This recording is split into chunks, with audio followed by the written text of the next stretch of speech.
Hello दोस्तों, horror tales channel में आपका स्वागत है।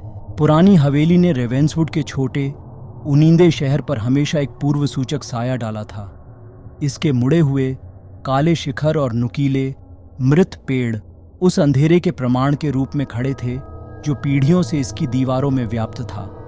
शहरवासी दबे स्वरों में हवेली के बारे में बात करते थे।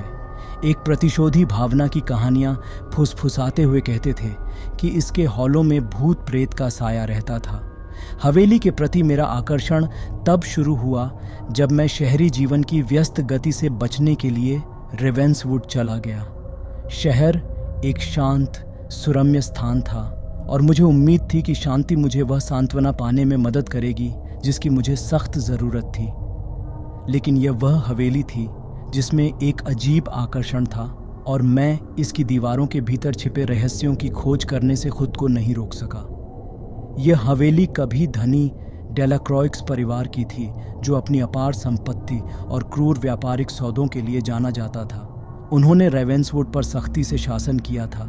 उनका प्रभाव शहर के हर कोने तक पहुंच गया था।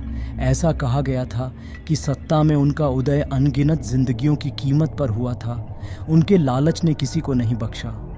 एक मनहूस रात जब मैं हवेली के चारों ओर उगे हुए बगीचों में घूम रहा था, मैंने एक डरावनी धुन की हल्की सी धुन सुनी।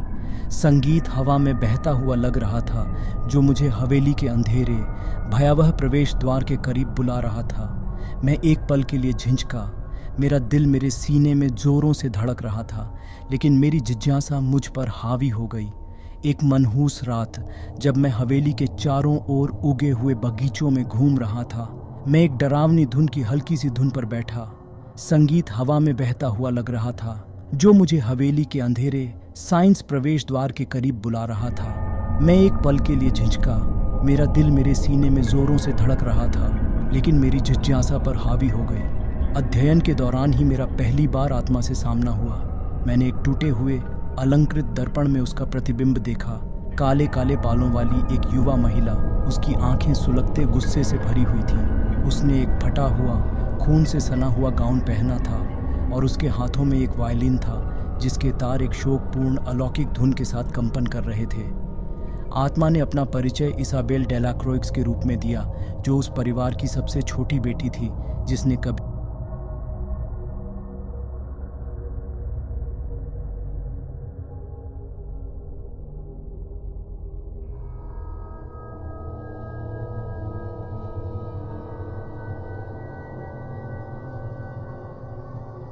इसाबेल और थॉमस के गुप्त रोमांस ने उसके परिवार को नाराज कर दिया था, जो रणनीतिक विवाह के माध्यम से शहर पर अपना प्रभुत्व बनाए रखना चाहते थे।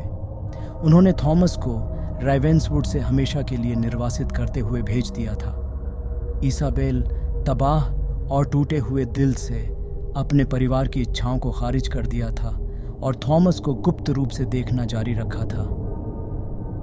एक चांदनी रात में जब वे बगीचों में मिले तो त्रासदी हुई।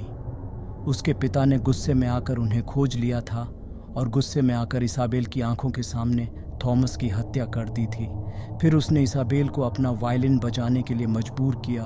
उसका संगीत उसके खोए हुए प्यार का क्रूर मजाक था। यह धुन जो कभी खूबसूरत थी अब एक भयावह धुन के साथ गूंजती है जिसमें आत्माओं को पीड़ा देने की शक्ति है। इसाबेल के पिता ने उसे हवेली में अलग थलग जीवन जीने, अपने दुख और अपने परिवार की क्रूर विरासत का कैदी बना दिया था। जैसे ही उसने अपनी कहानी सुनाई, उसका गुस्सा और दुख उसके वायलिन की शोकपूर्ण धुनों में गूंज उठा। मुझे इसाबेल को शांति पाने और उसके साथ किए गए गलतियों का बदला लेने में मदद करने की अत्यधिक इच्छा महसूस हुई। साथ मिलकर हमने उसके परिवार की दुष्ट आत्माओं का सामना करने के लिए एक यात्रा शुरू की। प्रत्येक का भयानक अंत हुआ। उनका लालच और क्रूरता सबसे भयावह तरीके से उन पर हावी हो गई। हवेली के भव्य हॉल में हमें उसके पिता की आत्मा का सामना करना पड़ा। वह अब एक विकृत टेढ़ी मेढ़ी आकृति बन गया था। उसका चेहरा अनंत पीड़ा के मुखौटे में जम गया था। इसाबेल ने अपना वायलिन बजाया। यह धुन उसके पिता द्वारा उससे छुड़ाई गई जिंदगी के लिए एक विलाप और न्याय की गुहार थी। रक्त रंजित विलाप के साथ उसके पिता की आत्मा आकाश में विलीन हो गई। इसके बाद हमने उसके बड़े भाई एडमंड की प्रतिशोधी भावना का सामना किया, जिसने एक बार परिवार की संपत्ति को बनाए रखने के लिए क्रूर योजनाएं बनाई थीं। दुहुक और लालसा से भरे इसाबेल के संगीत ने उसे छाया से बाहर खींच लिया। जैसे ही वह छटपटाया और चिल्लाया, उसे भी भगा दिया गया। जिस अंतिम आत्मा से हमारा सामना हुआ वह उसकी माँ थी, जिसने अपने पति द्वारा किए गए भयावह कृत्यों के प्रति आंखें मूंद ली थी। इसाबेल ने दिल के दर्द की धुन बजाई। उसका वायलिन उस माँ के लिए रो रहा था जिसने प्यार के बजाय सत्ता को चुना था। उसकी माँ की आत्मा शून्य में विलीन हो गई और पीछे रह गई केवल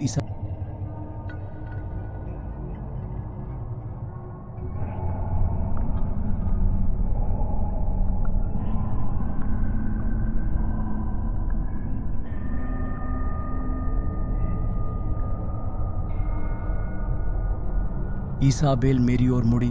उसकी आंखें अब क्रोध से नहीं बल्कि कृतज्ञता से भर गईं। उसने प्रतिशोध पाने और अपनी आत्मा को मुक्त करने में मदद करने के लिए मुझे धन्यवाद दिया। जैसे जैसे उसकी उपस्थिति कम होती गई, मुझे पता चला कि उसे वह शांति मिल गई है जिसके लिए वह तरस रही थी। मैंने उस दिन हवेली छोड़ दी। अनुभव से हमेशा के लिए बदल गया। रेवेंसवुड को उस अभिशाप से मुक्त कर दिया गया था जो उसे पीढ़ियों से परेशान कर रहा था, और इसाबेल की आत्मा को वह न्याय मिला जिसकी वह हकदार थी। यह प्रतिशोध और मुक्ति की एक भयावह कहानी थी जो मेरे बाकी दिनों तक मेरे साथ रहेगी। अगर ये कहानी आपको पसंद आई हो तो वीडियो को लाइक और शेयर करें और चैनल को सब्सक्राइब करना ना भूलें। धन्यवाद।